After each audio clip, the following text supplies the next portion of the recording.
أخواتي الرياضيات، إخواني الرياضيين، السلام عليكم. قناة ميسوم، معكم مدعي. رمضان كريم دائما.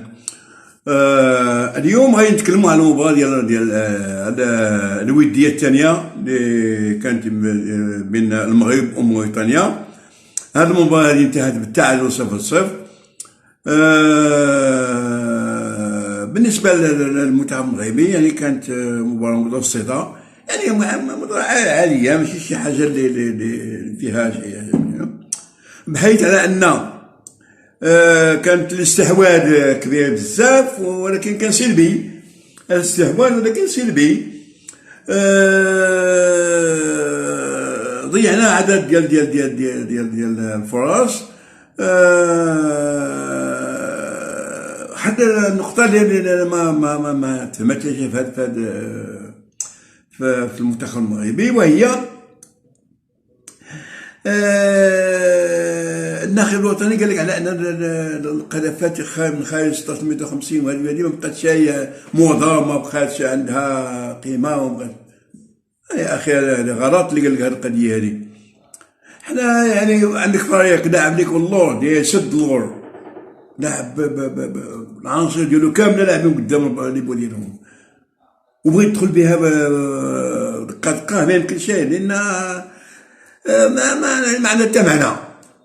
خاصك ديال بحال الكاري القدم نكون باكي المرمى، لان النقطه هذه ما لعبوش عليها اللاعبين ديال المغاربه. كل واحد اللي ضرب جياش اللي باكي، ولكن ما ضربت اخطاء ما استغليناهمش مزيان.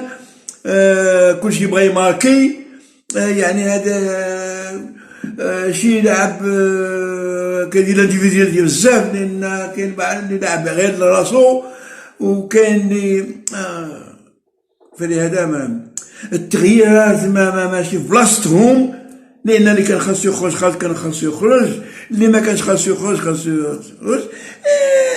ما فهمتش انا هذا المسائل. بالنسبه للرجال خاصو بزاف، باقي خاصو خدمه، مع الفريق الوطني. اما النقطه المضيئه انا بانت لي انايا، وهي الشباب، الوليدات الصغار اللي في الميليو ولا فسميتو، يعني نعطيهم الوقت ديالهم، نعطيهم. الوليدات كانوا مزيانين، شخصهم كان زوين، العزوزي كذلك كان مزيان، رحيمي تبارك الله عليه كان تقاتل كيميتو، يعني دال عليك كمهاجم، وخلى لك المهمه شويه صعيبه، لان مهاجم صعيبه، ماشي غادي يقول. هذه وحده. ثانيا حتى جياش ما كانش داك الجياش اللي كنعرفوا عليه، على انه كان شويه ما لاعب متعصب شويه، لان الفريق اللي فهم هو متعصب، ماشي هو هذاك. هذه الكره قدامك غادي ماركيها، لان خاص تماركيها ديك التسجيل. وهذا المسائل الوليدات. انا كنشوف من الصغير تبارك الله عليه مزيان، يا من الصغير يلعبوا هو هذاك ما ايكال لوي ميم، يدخلوا كذلك كانوا زوينين، ما منهم، لان اخو باش مزيان جير الكره، جير تكنيسيان، وليد حراقيه، يعني بكل معنى كما خاص هو تعطى الوقت ديالو الكافي في المباراه باش يمكننا نشوفوه مزيان ونتاكدوا المهم.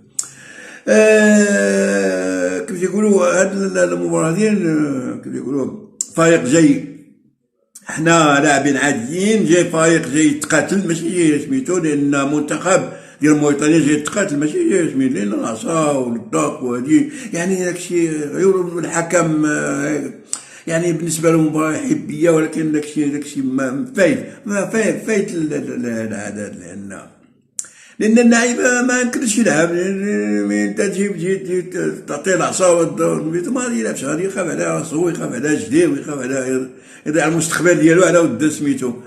وهذا الشيء اللي بالي هضرنا معكم، والسلام عليكم ورحمه الله تعالى وبركاته.